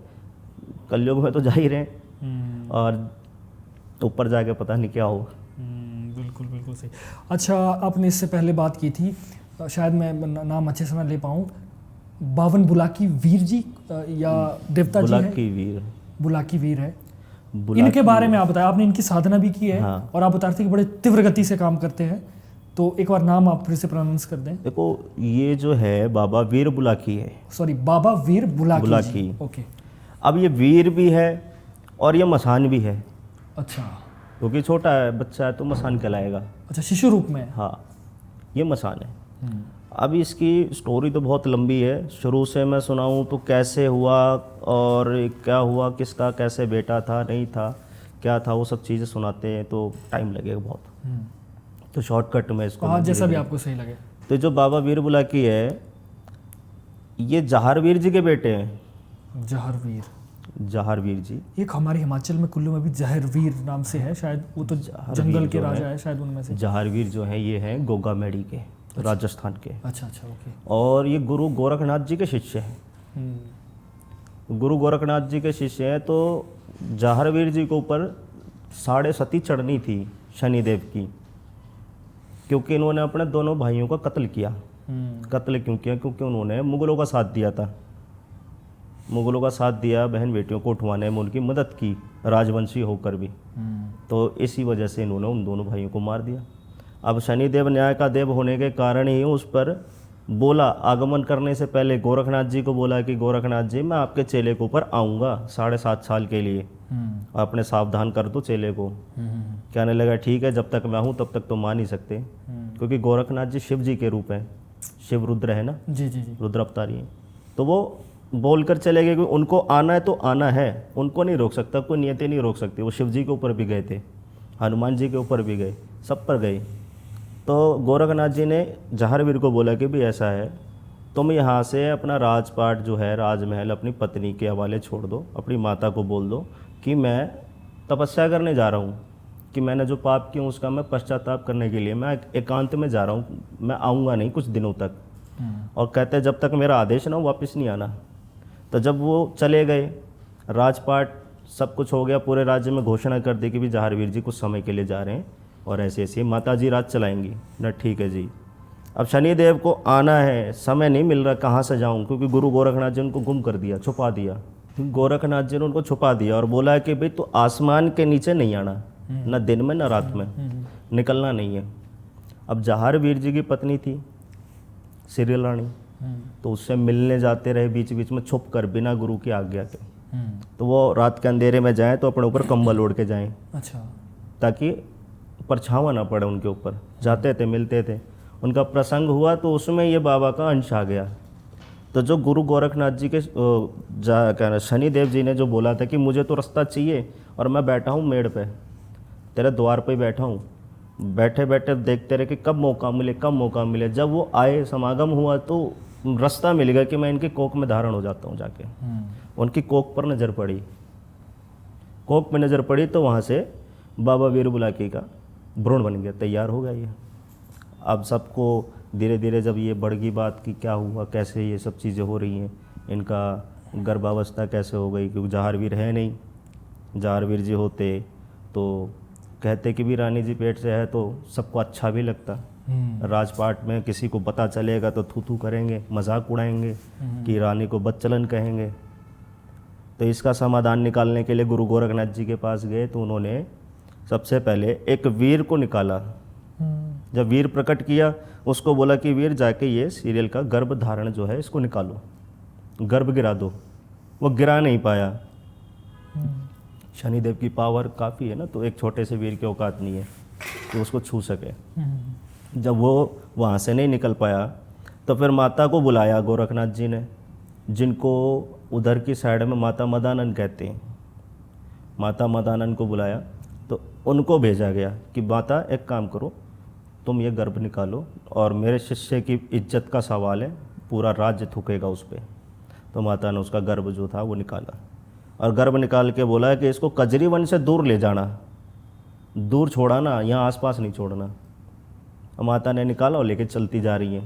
अब वो पिंड जो है वो भारी होता गया होता गया होता गया, वो कजरी वन के बॉर्डर पे ही गिर गया। अच्छा। वो वहाँ गिर गया तो 2 टुकड़े हुए उसके। एक टुकड़ा जो गिर गया वो कजरी वन में ही रह गया और एक टुकड़ा वो जाके गुरु गोरखनाथ जी के धूने पे गिर गया। और जो वन में चला गया वो बन गया काला देव और जो धूने पे आ गया वो निकला बुलाकी, क्योंकि इसको नाम का नहीं पता और काले देव को भी नाम का नहीं पता। वो काला है इसलिए उसको काला देव बोल दिया और ये भी काला है। तो जब ये उठ कर देखता है कि मैं कहाँ पड़ा हूँ, धूने पे पड़ा हूँ, कैसे क्या है, तो गोरखनाथ जी से पूछता है कि भाई मैं कौन हूँ। जब बच्चा यादाश्त से कोई उठता है ना, यादाश्त चलेगी तो वो कहता मैं कहाँ हूँ। तो पहली बार जब बोला कि मैं कौन हूँ, उन्हें बोला बालक मुझे नहीं पता तू कौन है, तू जा यहाँ से। और ये जब गर्भ धारण, इसको गर्भ निकाला, ये 7 माह का था, 7वां ही गर्भ है। तो अब इनके साथ 2 एनर्जी चलती हैं, पॉजिटिव भी नेगेटिव भी, सोबड़ से भी सोतक से भी। तो काला देव और ये वीर बुलाकी, ये दोनों भाई है, 2 टुकड़ों में बढ़ गए। दोनों की पावर बहुत तगड़ी है। एक काले जादू का बादशाह है और ये सच्चे में। लेकिन इसको लोग क्या करते हैं, बुराई में चलाते हैं। और ये इतना सा बच्चा है, आप इसको एक टॉफ़ी अगर रोज़ देने लग गए ना, एक टॉफ़ी 1 हफ्ता भी दे दी तो आपको अपनी फील करा देगा कि मैं हूँ, पॉजिटिविटी। मतलब सिद्ध भी जल्दी हो जाते हैं। बहुत प्यार से, हाँ। बहुत प्यार से। यमुना जी एक बार चले गए या घर में यमुना जी का नाम लिया आपने, 1 हफ्ते तक टॉफ़ी देनी चालू कर दी या लड्डू दिया, कुछ भी दिया, आप इनका नाम लेंगे, आपको 8वें दिन महसूस हो जाएगा कि मेरे पास आ गया है। हाँ। अब इसी की भलाई जो है, मतलब इसी अच्छाई के कारण इसको लोग क्या करते हैं, वचनबंद कर लेंगे। सिद्ध कर लिया, अपने अपने वचन ले लिए कि भाई ऐसा है बुला कि तेरे को मैंने सिद्ध किया है, तू जो खाएगा मैं तेरे को दूंगा, लेकिन मेरा ऐसा कोई भी काम नाट मत जियो जो मैं तेरे को कह रहा हूँ, सारे काम करेगा, कोई भी काम नहीं मना कर सकता। अब वो बच्चा मजबूरी है, चलो ठीक है खाने को देगा मैं करूँगा। अब वो बचपन से उसको लंगोटधारी बना रखा और ये समझ लो पहलवान है, ये लंगोटधारी है, जनेऊ पहनता, अपने आप को पंडित कहता है और हाथ में मुग्दल है इसके। अच्छे अच्छे देवता मतलब हिल जाते हैं, शनि देव का रूप जो दिखता है उसका, तो जल्दी से कोई हाथ नहीं मारता। अब कमी इसके अंदर यही कि सिद्ध जल्दी हो जाते हैं बच्चे होके बालकपन में। अब क्या, जिसने सिद्ध करा अपने वचन ले लिए, उल्टे काम करना है, जा भाई क्या क्या काम कराते हैं बेसिकली, क्या क्या काम कराते हैं? उल्टे काम में देखो, किसी का घर बर्बाद कर दिया, किसी ने दुश्मनी हो गई है, घर बर्बाद कर रहा है, चला दिया, और जहाँ भेज देते हैं इनको उस घर में इनकी पकड़ भी नहीं हो पाती। बुलाकी बाबा का ऐसा है कि ये अपनी पकड़ नहीं देते हैं, मतलब एक पूछा होती है, बताना देखना, ये किसी को देखने ही नहीं देते। इनके साथ 52 डोरी से ये सबसे बड़े वीर हैं, फिर उसके ऊपर भी है, लेकिन सबसे तीव्र चलने वाला यही वीर है। एक तो मैंने आजकल वो भी 1.5 फुटिया सुना मैंने, आजकल चला है 1.5 फुटिया, वो क्या चक्कर है? ये सब क्या है ना, एक हवा चलती है हाँ। और उस हवा के मजे सब लेते हैं। 1.5 फुटिया मैंने सुना अभी है। मैंने किसी की वीडियो देखी तो मुझे बहुत गुस्सा है, मैं गाली देता अगर वो मेरे सामने बैठा होता। उसने बोला जो बुलाकी मसान है यही 1.5 फुटिया है। ऐसा बोला क्या? मैं क्या बोलूँ नितेश भाई, मैं इतना अंदर से उबल गया। मैंने जिस चीज़ की नॉलेज नहीं है तो उसकी छेड़छाड़ नहीं करनी चाहिए। 1.5 फुटिया जो होता है ना, एक तो हर किसी के पास नहीं है और जिसके पास है वो सोया हुआ है। मतलब 1.5 फुटिया सिर्फ एक हड्डी है। हड्डी? हाँ, अच्छा। एक हड्डी का टुकड़ा है इतना बड़ा, और वो ब्लैक मार्केटिंग में बहुत चलता है। मेरे पास कुछ ऐसे लोग हैं जो एंटीक चीज़ों को स्टोर करके रखते हैं। हाँ। तो उनके पास ये हाथी जोड़ा, ये पुराने पुराने जो भी नाखून वाखून होते हैं, ये सब कुछ है उनके पास। मैंने रखा हुआ देखा, मैंने पूछा ये क्या, कहते ये 1.5 फुटिया है। मैंने कहा इसका क्या करोगे? कहते यार सोया हुआ है, इसको जगाने वाला नहीं मिल रहा, कोई जगाने वाला मिल जाए ना तो करोड़ों की बारिश करवा दे। उसकी कीमत, सोया हुआ है उसी की कीमत लोग देने को तैयार है, 2-2, 3-3 करोड़ रुपए। और वो जागा हुआ होता तो पैसे की वो कमी ना छोड़े। और ये होता है क्या, एक छोटा सा बच्चा मशान होता है, ये जरा सा बुला की मशान नहीं होता। वो भी बच्चा वो होता है जो 10 से 11 दिन के अंदर मर गया हो, दूध पीता 10 से 11 दिन के अंदर दूध पीता मर गया और उसको दबा के चले गए। उसकी जो बॉडी है अघोरी वहाँ बैठ कर 11वें दिन की उसकी बॉडी के ऊपर बैठ कर अघोरी उसको उठाता है और कुछ समय के लिए उसके अंदर प्राण भरता है। जब उसमें प्राण भर देता है तब उसको बंद कर देता है उसकी खोपड़ी में और फिर उसको सुला देता है। जब वो सो जाता है तो उसकी पूरी बॉडी की जो बोन होती है एक सिंगल, उसको जब तक वो अकेली रह नहीं जाती तब तक उसको अभिमंत्रित करता रहेगा, सब कुछ करता रहेगा। अलग अलग तीर्थ जल से उसको धोकर उसको पका देगा पूरा। एक दिन का तो काम है नहीं। एक दिन का काम नहीं है। और आज के टाइम में कोई ऐसा गुरु भी नहीं जो 1.5 फुटिया को तैयार कर सके। बहुत पुराने गुरु होंगे, कोई कहीं बैठे होंगे हिमालय वगैरह में जो हैं, उनका तो मैं कह नहीं सकता। लेकिन अभी जो हवा के साथ साथ चल रहे हैं ना, इनको खुद को ही नहीं पता कि क्या है। काफ़ी सुना मैंने कि 1.5 फुटिया अगर ऐसा हो जाए तो वैसा हो जाएगा, ये हो जाएगा। 1.5 फुटिया के लिए पागल लोग इसलिए है ना कि वो पैसे के अंदर काम करता है। आपको 10 करोड़ की ज़रूरत है, इमीडिएटली आप उसको करवा सकते हो 10 करोड़ का अरेंजमेंट। कहाँ से लाएगा वैसे? वो अपनी मर्जी, उसकी हमें नहीं पता। कहीं से भी लाए, वो चाहे बैंक से निकलवा के लाए, चाहे किसी घर से निकलवा के लाए, आपके पास आएगा, आपका कोई रोल नहीं है उसमें। हाँ जी, वो नज़र बंद करके काम करवाते हैं इससे। और इसको सिर्फ कुछ समय के लिए जगाया जाता है, ये परमानेंट नहीं जगा रहता है। अच्छा। मान लो 1 घंटे के लिए जगा दिए इसको, 1 घंटे के लिए बटे 1 घंटे तक ही रहेगा जगा के। इसको सुलाना बहुत ज़रूरी, नहीं सोया तो वो ख़त्म, वो 1.5 फुटिया नष्ट हो जाएगा। अच्छा, खुद ही नष्ट हो जाएगा? पावर इतनी हो जाती है उसमें। और कच्चा कलवा ये इसी का रूप है या कुछ और चीज़? कच्चे कलवा अलग है, उससे बड़े हैं। वो उससे बड़े हैं थोड़े। कच्चे कलवा आ जाते हैं 2 से 3 साल के बीच के। अच्छा, ओके ओके। और ये जो हमारा 1.5 फुटिया ये है 10 दिन के आसपास तक का ना? कुछ लोग, अरे बहुत सारे लोग सब। मैंने वीडियो देखी थी एक, उनका नाम शायद, इसमें मैं म्यूट कर दूंगा बोलती बार, अरे शायद आई थिंक कुछ ऐसा ही नाम है, मेरे को याद नहीं आ रहा। रील देखी थी मैंने ना यहीं कहीं, तो वो बोल रहे थे इसके बारे में, बता रहे थे कि ऐसा 1.5 फुटिया ऐसा है, ये वैसा। ये सब हवा की बातें सुनकर आते हैं, किसी से सुन ली है। और पूरी नॉलेज मुझे भी नहीं है, जितनी है मैं उतनी बात कर रहा हूँ। ये नहीं कि फालतू की 4 बातें बता के जाऊँ, क्या फ़ायदा है।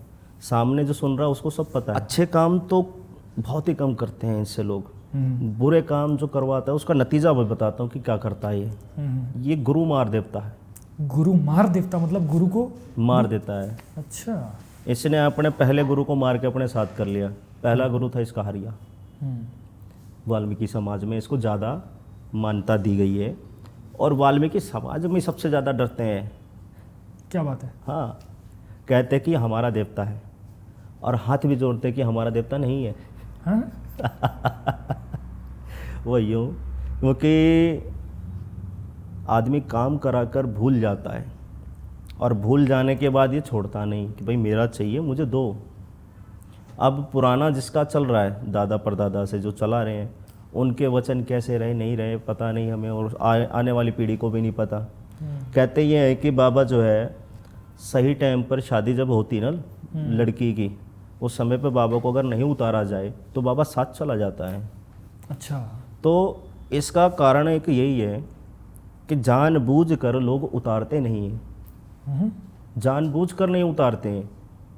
अब बाबा को आपने लड्डू प्रसाद जो भी उसका दे के बोला कि भाई बहन की शादी तेरी, तू यहीं बैठ अपने घर में, अगर कोई दिक्कत हुई ससुराल वालों में तब हम देखेंगे, तेरे से कुछ कहेंगे, तब तक कोई ज़रूरत नहीं है। तो लोग जानबूझ के उतारते नहीं है, भेज देते हैं और फिर बाद में गाली देते हैं। ठीक है, तो इस वजह से वो डरते हैं। तो जो मेरा एक्सपीरियंस है बाबा को लेके काम को, मतलब मेरे घर का, मैं ससुराल की तरफ का केस है कोई, तो काम देखो मैं भी कर सकता था लेकिन मैंने हाथ जोड़े, क्योंकि वो अपने परिवार के बीच की बात हो जाती है कि वहाँ काम करते हैं, कुछ अच्छा हुआ या बुरा हुआ बाद में हमें चिल्लाना उन्होंने कि तुम होकर भी ऐसा कर रहे हो। तो मैंने नहीं किया, मैंने अपने किसी से बातचीत करके बुलाया, कोई बहुत अच्छे भगत हैं, अब नहीं है, थे, नाम था उनको, प्यार से सब मामा मामा कहते थे। तो भटकते भटकते चलो मिल ही गए, ले आए। जिस आदमी को हमने चूज़ किया वो महाकांडी निकला। अच्छा। महाकांडी, क्योंकि बाबा को पहले से किसी ने घर में छोड़ रखा था उनके बुराई में। और देखो जितना मैं जानता था उस घर के बारे में, मैंने देखा, मैं समझ रहा हूँ उसके घर में क्या चल रहा है। वो आकर अपनी 4 कहानी फालतू बता गया, उनको डरा गया। इस चीज़ के अंदर क्या है, बाबा बुलाकी का नाम किसी ने बता दिया, किसी को भी जो जानता भी नहीं है, किसी को कोई लेना देना नहीं है बुलाकी बाबा कौन है, उसको बोल दिया कि तेरे ऊपर बुलाकी मशान छोड़ा हुआ है। अब वो क्या करेगा, ढूंढेगा कि कौन है बुलाकी मशान। कि जिस गुरु को हमने बुलाया, क्योंकि उस घर के अंदर जो कुछ था वो तो मैं पहले से जानता था, मैंने देख रखा था कि बाबा को पहले से छोड़ रखा है, ये सब चीज़ें उनकी चली हुई हैं, नुकसान में है। और जो गुरु बुलाया, उस गुरु को बुलाने के बाद ये समझ लो हमने करी गलती, क्योंकि इसकी नीयत इतनी गंदी थी। उसने आते सबसे पहले ठीक तो करा, ऐसा नहीं कि ठीक नहीं किया, ठीक कर दिया। ठीक करने के बाद जो उसने अपनी शक्तियाँ वहाँ पे बिठाई पहरे के लिए, तो एक एक औरत के साथ उसने फ्रॉड किया। फ्रॉड क्या किया, सबके साथ फिजिकल हो गया। अच्छा। उसकी नीयत यहाँ ख़राब होती थी, और भी चेलियाँ थी उसकी, सबके साथ उसने गलत काम कर रखा है। किससे करता था, बाबा बुलाकी से। अब बुलाकी, अब उनको मैंने एक बार बोला, जब वो आए हुए थे, तो मैंने कहा गुरुजी आपकी हद पार हो रही है, देखो मैं तो बच्चा हूँ, आपसे छोटा ही हूँ, मैं नहीं चाहता कि मैं समझाऊँ आपको, और बड़े को समझाना छोटे के लिए अच्छा नहीं है। तो कहा चल तू क्या समझाएगा मुझे, जा यहाँ से। ठीक है जी, चले गए। पहले तो उसकी माँ के साथ गलत काम करने की कोशिश की, वहाँ बात नहीं बनी। फिर उसके बाद उसकी बड़ी बेटी, उसको बहला फुसला के उसके साथ कर्म कर दिया, गलती कर गया दूसरी। फिर उसकी तीसरी बेटी, दूसरी बेटी, उसका पति बीमार था तो उसको बोलता है कि अपने पति को बचाना है तो तुझे मेरे साथ ही काम करना पड़ेगा, शारीरिक संबंध बनाने पड़ेंगे। तो भाई मजबूरी है कि मुझे पति की जान बचानी, एक औरत क्या नहीं कर सकती अपने पति के लिए। उसने वो कर्म किया। फिर उसके बाद वहाँ से मन मर गया, तो फिर उसकी एक और बेटी थी छोटी, तो उसको बोलता है कि ऐसा कर, तो अपनी छोटी बहन को बोल कि तेरे जीजा की जान बचानी है, कि तुझे मेरे साथ ही सब करना पड़ेगा। तो जब छोटी बेटी के ऊपर बात थी, तब मैंने वहाँ पे अपनी टांग फंसाई। मैंने कहा ऐसा है, आपके कर्म जो है आप देख लिए हमने, आप अपना काम करो और चलते बनो। तो वहाँ से थोड़ा चिढ़ गया कि भाई मैं काम कर रहा हूँ, मेरे काम में कैसे अड़चन लगा रहा है। तो अब कहते हैं ना, अपने मुँह से बड़ाई नहीं कर सकते हम कि हम बहुत छोटे हैं। कि तो जो उस लड़की के साथ मैंने अपनी तरफ से 2-3 देव लगा दिए जो उसकी चले ना, तो वो भगत मेरे से चढ़ने लग गया। गुरु वे ऐसा है, इसके ऊपर मैं हाथ नहीं रखूँगा, किसी और के हाथ में, ये वो फलाना ढमकाना, उल्टा बोलने लगा। तो जैसे तैसे उससे हमने पीछा छुड़ाया, लड़ झगड़ के जो भी लेना देना था, और खर्चा सबके, एक तो इज्जत से खेला, प्लस खर्चा ऐसा कि पूरा घर कंगाल कर दिया। वो बेचारे अपने पापा के दम पर थे, सरकारी नौकर, बिस्तर पे आ गए, घर बिक गया उनके इलाज में पूरा। उसके बाद भी उसको पैसा चाहिए, वो एक रोटी का इंतज़ाम कर पा रहे थे, उसे एक रोटी को भी छीन कर ले जाने वाला आदमी, और कर्जा करवा दिया। उसको भी अपना पति बचाना है तो कुछ ना कुछ तो करे कि कहीं से भी लाए, लेकर आ रही और दे रही। शर्म नहीं आई आदमी को। तब बाबा बुलाकी से हम उनकी साधना करते हैं, मानते हैं दिल से, बहुत इज्जत करता हूँ बाबा की। तो यही कहता था भाई बाबा देख तेरा न्याय बड़ा सच्चा है, वो तेरे को चलाता है और करता वो है, नाम तेरा खराब है, तो तू इसको प्रसाद जरूर दियो। तो उन्होंने क्या करा, 10-15 दिन के बाद हमको खबर आ रही है कि भगत जी को कैंसर हो गया है। अब इस तरह का कैंसर, क्योंकि पहले कभी था नहीं, फर्स्ट बारी में ही 3rd स्टेज का कैंसर, पहली बार में ही। अब उसके घर जाके देखा, मिलने गए, भाई चलो घर को संभाला था, जैसे भी थे बचाया है। गए, उनके लिए कोने में दरी बिछा रखी है, उसके ऊपर पड़े हुए हैं, मुंह पे मक्खियाँ भिनभिना रही हैं, लेटरिन बाथरूम बिस्तर पे जा रहा है। उनके बच्चे भी उनके पैर नहीं दबाते, कोई पानी नहीं पूछता, ऐसे जैसे सड़क के किनारे कूड़े वाला होता है ना, रात को सो गया, कूड़ा उठा के पी खा के, सब कुत्ते भी मुत के जा रहे हैं, लेटरिन बाथरूम में पड़ा हुआ है, ऐसा कंडीशन में। और मरते दम तक उसकी मरोड़ ही नहीं जा रही कि मैंने गलत किया है, मतलब मान नहीं रहा है वो। मान नहीं रहा कि मैंने किया है, कहता मैंने तो बचाया है। और फिर एक औरत के, दो औरत के साथ नहीं, उसने हमेशा बनाई तो चेलियाँ ही बनाई हैं, चेले नहीं बनाए, सब चेलियों के साथ गलत किया, तो उसका कर्म उसको तब मिला। तीसरी स्टेज का कैंसर किसी को भी नहीं हो सकता पहली बार में, और 15 दिन के अंदर अंदर हो गया। 1 महीने तक वो बिस्तर में पड़ा पड़ा सड़ता रहा, ओहो। पूरा उसकी कमर से लेकर लेटरिन की जगह सारी सड़ गई। ये नहीं कि एकदम से मार दिया मालिक ने, उसको सजा दी, धीरे धीरे धीरे धीरे ऐसा कर दिया कि वो खाना भी खाए तो सोच समझ के खाए, कि किसी और के मुंह का निवाला छीन कर जिसने खाया है वो चैन की रोटी कैसे खा सकता है। बड़ा सोच समझ के खाया, उसने नहीं खाया, भूखा मर गया, सड़ गया पूरा। बीवी बच्चों ने भी हाथ नहीं लगाया उसकी लाश को। बाहर से एम्बुलेंस बुलाई, एम्बुलेंस वाले उठा कर लेके गए शमशान। ये इस तरह के काम कर देता है मालिक, इसलिए गुरुमार कहलाता है ये। तो तुम गलत करो और देवता का नाम गलत कर दो। शनि देव हैं, हमेशा सच का साथ देते हैं, न्याय करते हैं। अब उसने हमारी ज़िंदगी में 7.5 डाली कि मेरी गलती है तभी डाली ना, और मैं उसको गाली दे रहा हूँ। वो मेरे जीवन को बचाने की कोशिश कर रहा है कि मेरे पाप काट रहा है, और फिर मैं उसको ठीक होने के बाद गालियाँ देने लग जाऊँ। उसकी क्या गलती है? वो तो सीधा बोलेगा तेरा लोखा झोंका जो ही है मेरे सामने आएगा तब दिखाऊंगा। तो इंसान को देवता के लिए प्रेरित करो, भगवान की तरफ बढ़े, भागे नहीं, डरना नहीं है और डराना भी नहीं। भगवान ऐसी चीज़ है कि आपका मन वहाँ जाकर शांत होता है, मंदिर में जाकर सब दुख भूल जाता है। अब भगवान के खिलाफ आपको भड़का दिया जाए तो आप मंदिर में जाने से डरने लगे हो। मंदिर में डरना नहीं है, भगवान है जो आपको डरा रहा, उसको मारो पकड़ के साले को, कि वो हमारे भगवान के बारे में ऐसा क्यों बोल रहा है। लेकिन हमारी सबकी बुद्धि है ना, आज के समय से बंधी चली जा रही है। टीवी पे महाभारत चल रही है, रामायण चल रही है, इसका मतलब ही अलग कर दिया लोगों ने। रामायण का मतलब ऐसा बना दिया कि भाई जो राम जी थे अपनी बीवी को नहीं बचा सके, रावण उठा के ले गया। अर्थ ही बदल दिया है। अपनी बीवी के उसमें रोता ही रहा, भगवान थे, काल्पनिक घोषित कर रहे हैं। महाभारत में ये कहते कि भाई भाई में लड़ रहे थे तो भगवान कृष्ण के सामने लड़ रहे, तो भगवान थे जो भाई को लड़वा रहे थे। लोगों ने अपना तथ्य बदल लिया, पूरी किताब ही उल्टी कर दी है कि महाभारत भी देख रहे तो बच्चे कहते हैं इसमें तो भाई भाई लड़ते हैं। वो ये नहीं दिखाते कि क्यों लड़ रहे हैं, सत्य का साथ है, झूठ का साथ है, सच्चाई कहाँ है। उनको फाइटिंग देखे नहीं है, और मज़ा इसी में आता है लोगों को। 2 भाई आपस में लड़ रहे होंगे, 50 लोग खड़े होकर देखेंगे।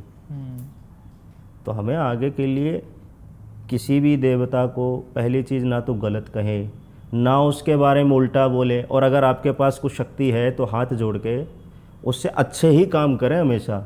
ऐसा कभी कोई काम ना करें जो आपके ऊपर भारी पड़ जाए। ये सब चीज़ें आपको नहीं करेगी कुछ, आपको 10 साल बाद करेगी, लेकिन आपके घर में आज से चालू है।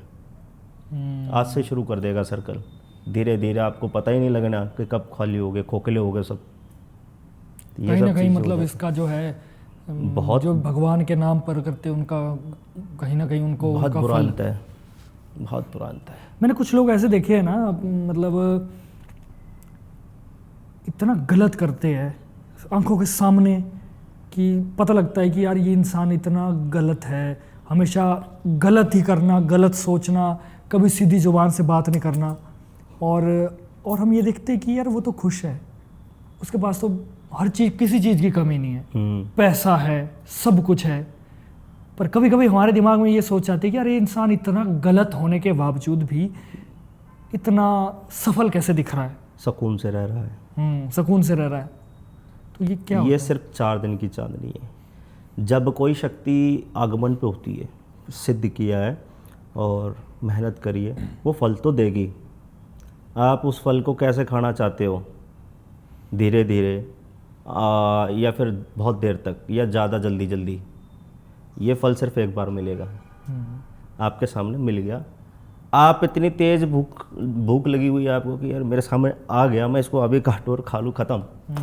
तो साधना का फल ऐसा ही कि आपको दे दिया, अब आपके हाथ में है कि उसको खाना कैसे है, धीरे धीरे या जल्दी से। जल्दी से खा लोगे तो चांदनी आई और रात को गई। अब उसके पास शक्तियाँ उग्र रूप में चल रही हैं, उठी हुई हैं, अब उठ गई हैं, उसके बाद क्या कर रहे हैं कि चलो जी चलो ये कर दो वो कर दो, सबका कर दिया और फटाफट से चमक गए। पब्लिक जानती पहचानती, बहुत सारे लोग हो गए पहचानने वाले, बड़ा आश्रम खोल दिया है। अब वो कितने दिन रहेगा? बाबा आशाराम बापू जो था, इसने अपनी सफलता का फल बड़ी मेहनत से कमाया अब वो साधना की थी और आसाराम बापू ने? धड़ाधड़ खा गया। मतलब साधक था वो? साधक नहीं था, लेकिन वो एक सत्संगी था, लोगों को सही राह पे लेके जाता था, है ना। उनके व्यभिचारों से दूर करता था, गलत हरकतों से उनको समझाता था कि ये गलत है, ऐसा मत करो, दान करो, पुण्य करो, भगवान का नाम लो, अपने सनातन को आगे बढ़ाता था ना। तो उसको उसकी सेवा का फल मिल गया, भगवान ने आशीर्वाद दिया, ठीक है। बहुत पब्लिक हो गई, दुनिया में नाम चलने लगा। उसके बाद उसने जो फल मिला फटाफट खा लिया। और कितने साल चला? मुश्किल से मुश्किल 6-7 साल या 10 साल चला। और उसके बाद आधी ज़िंदगी बुढ़ापे में जेल कट रही है। तो ये साधना और फल मिलेगा ज़रूर, आज नहीं कल मिलना है, लेकिन खर्च करना कैसे आपके हाथ में है। बड़ी सही बात बोली आपने। अपने हाथ से खर्च करना बड़े प्यार से, क्योंकि आपने वो 20 साल में कमाया है, वो 20 साल का वेतन है, तनख्वाह है वो हमारी, एक दिन में नहीं खानी है। जो धीरे धीरे खर्च करता है ना, उसको पता है कि मैं क्या कर रहा हूँ, कैसे कर रहा हूँ। जब भी कोई गलत काम करेगा उसको तुरंत दिल में धक्का पहुँचेगा कि मैंने गलत किया, क्या मेरी साधना ना टूट जाए, मेरा साधना भंग ना हो जाए, जो मैंने शक्तियाँ प्राप्त करी वो चली ना जाए मुझे छोड़ के। ये सब चीज़ें सोचना होता है। आया जी मिल गया, खा लो जी, चलो जी। कितना लूट लेगा कोई किसी को? जितनी उम्र होगी उम्र से आधा ही तो लूट पाएगा। अब बचपन से तो लूटता हुआ आया नहीं, जब समझदारी आई है एक लेवल की तो उसने कहा कि मैं अब तो करोड़पति बनना चाहता हूँ। चलो जी दरबार बनाओ, बैठ जाओ जी, बड़ा सा मंच लगा के भजन गाओ, सबको बुलाओ। अपनी ज़िंदगी की आधी उम्र में भी उतना पैसा नहीं कमा पाएगा वो, जितनी वो सोच रख रहा है। बस हाँ इतना कमाएगा कि नाम चमक गया, जहाँ जाएगा तो चकाचौंध कर सकता है और अपने परिवार के लिए छोड़ दे। लेकिन वो पैसा ऐसा है, पानी की तरह बहता है, चाहे कितना भी जोड़ ले, जब निकलेगा तो उस आदमी के ऊपर ही निकल जाएगा सारा कमाया हुआ, घर में कुछ नहीं बचना। उसने अपने मकान में कीले भी ठोकी होंगे ना उन पैसों की, तो कीले उखाड़ कर बेचनी पड़ जाएंगी। इस चीज़ का पैसा नहीं बचा सकता कोई। आपने शायद एक बात की थी,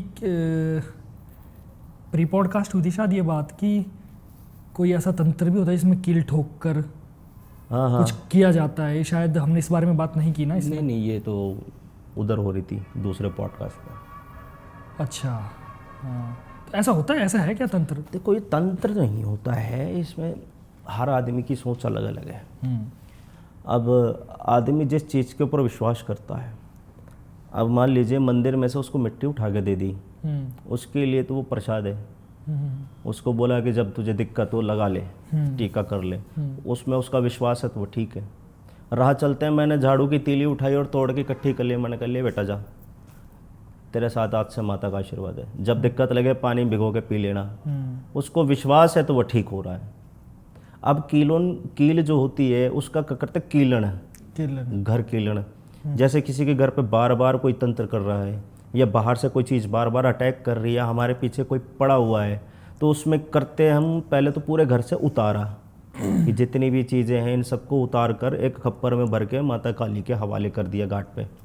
फिर उसके बाद तुरंत आके पूरे घर का कीलन कर दिया। ठीक है, मंत्रों से कर दिया, हनुमान मंत्र से, राम लक्ष्मण के जो है लक्ष्मण रेखा से कर दिया, राम रेखा से कर दिया, है ना, जंजीरा कर दिया, या फिर अपनी तामसिक रूप से भोग देकर उनको लगा दिया। तो ये इसलिए करा जाता है कि दोबारा घर के अंदर कोई कार्यवाही ना कर सके। दुश्मन को वो दिखता है जो हम चाहेंगे। दुश्मन देखना चाहता है हम बीमार हैं तो हम उसको वही दिखाएंगे कि हम बीमार हैं, लेकिन हम ठीक हैं अंदर। हम सिर्फ एक आंखों पे धोखा देते हैं उस घर के कीलन पे। दुश्मन को यही लगता है कि मैंने जो करा आज तक चल रहा है, असली चाल का उसे नहीं पता कि हमने करा क्या है।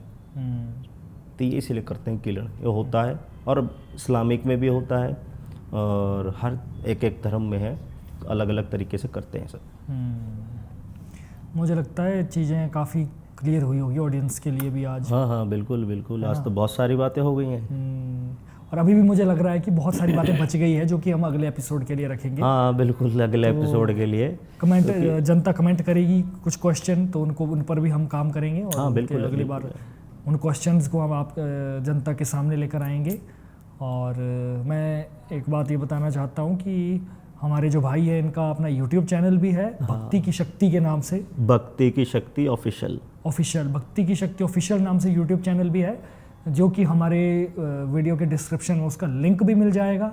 तो आप जाएं, चेक करें, सही फैक्ट को देखें, पहचानें और सही राह पर चलें।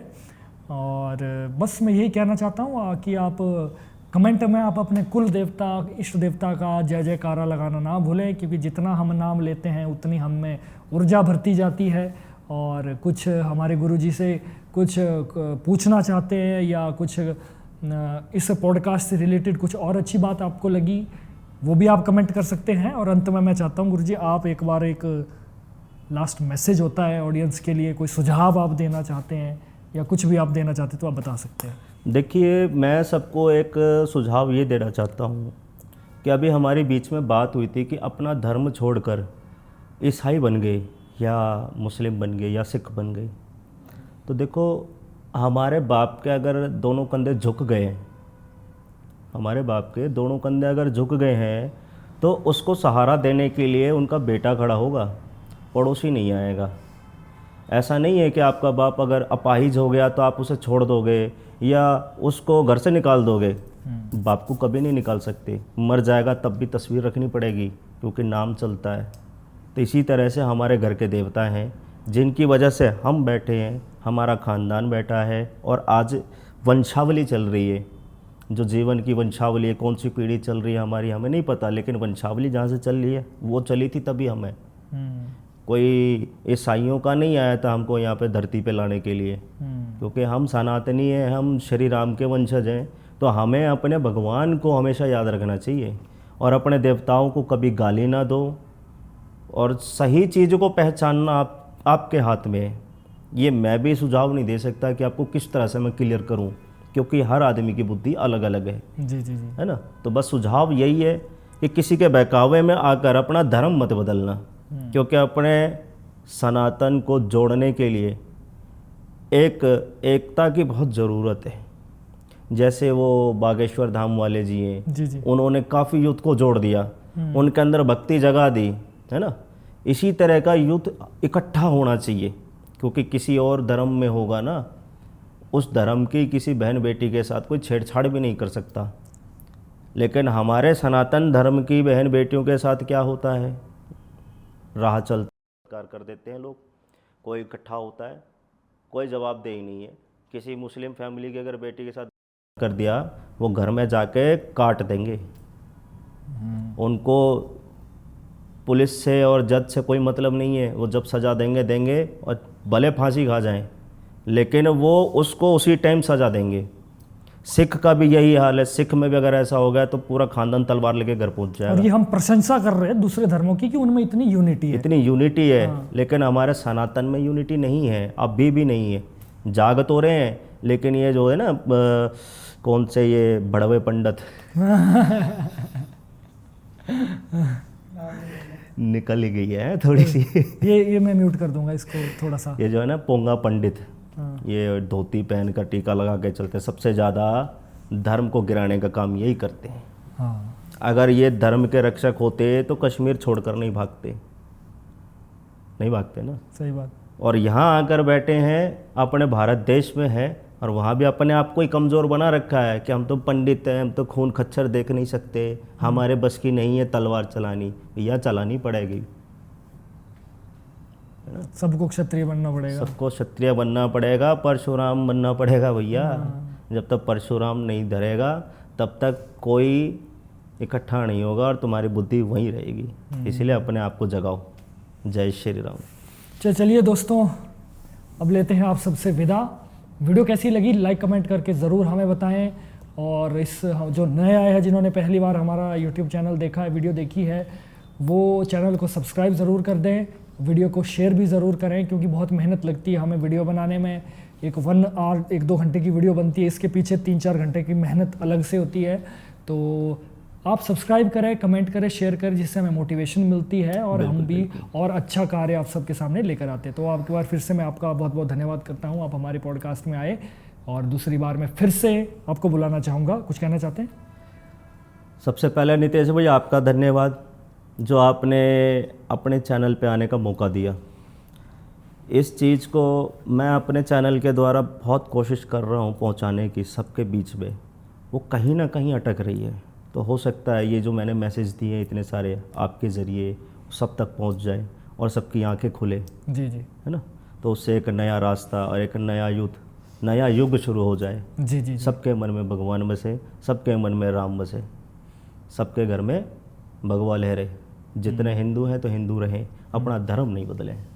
तो ये सब बातें कहने का मौका आपसे आज मिला, इसलिए आपका बहुत बहुत धन्यवाद। और मालिक ने चाहा आपसे जल्दी मुलाकात होगी। बिल्कुल बिल्कुल मिलेंगे ज़रूर। मैं चाहता हूँ एक बार फिर से हम आएँ, और बहुत सारी बातें मेरे दिमाग में भी है जो रह गई है, उसको हम आगे करेंगे। तो दोस्तों चलिए, तब तक के लिए देखते रहे द लिमिटलेस टॉक। मैं हूँ आपका होस्ट नितिश राजपूत। मुझे इंस्टाग्राम पर भी फॉलो ज़रूर करें, और बस यही है, यही तो प्यार दिखाने का ज़रिया है आपका।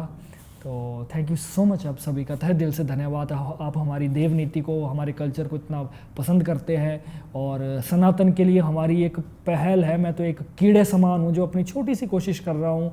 अगर आप साथ देंगे तो ज़रूर कुछ बड़ा भी करेंगे। तो तब तक के लिए देखते रहिए द लिमिटलेस टॉक। जय भोलेनाथ, जय माता दी, जय श्री राम, जय माता दी। तो गाइस, मार्केट में आपने बहुत सारी ऐसी चीजें देखी होगी, जैसे कोई माला, ब्रेसलेट या किसी भी तरीके का सुरक्षा कवच जो ये कहेंगे कि आपको ये काले जादू से, बुरी नजर से या तंत्र विद्या से बचाएगा वगैरह वगैरह। लेकिन किसी चीज को बिना प्राण प्रतिष्ठित किए, बिना एनर्जाइज किए, वो मात्र एक शो पीस है और एक फैशन तक ही वो सीमित है। इसलिए हम आपके लिए लेकर आए हैं 100% ओरिजिनल रुद्राक्ष के प्रोडक्ट्स, जो कि हमने खुद महादेव के मंदिर में, शिवलिंग में प्रतिष्ठित किए हैं और उनको एनर्जाइज किया गया है, जो कि आपको किसी भी तरीके की बुरी नज़र, काला जादू या तंत्र विद्या से आपकी रक्षा करेगा और आपके अंदर बहुत सारी पॉजिटिविटी लाएगा। तो गाइस, इसमें बहुत सारे हमारे प्रोडक्ट्स हैं, जैसे तरह तरह की मालाएं हैं जो कि आप जाप भी कर सकते हो और उनको पहन भी सकते हो। इसके अलावा नज़र सुरक्षा के लिए ये प्रोडक्ट्स है जो कि आपको बुरी नज़र से बचाएंगे, और इसके साथ ही ब्रेसलेट्स है। तो गाइस, अगर आप लेना चाहते हो हमारे प्रोडक्ट तो हमारे वीडियो के डिस्क्रिप्शन में जाइए, वहां पर हमारी इंस्टाग्राम आईडी होगी, वहां पर आप प्रोडक्ट चूज कर लीजिए और अच्छा लगे तो ज़रूर लीजिए। तो तब तक के लिए देखते रहिए द लिमिटलेस टॉक। जय भोलेनाथ।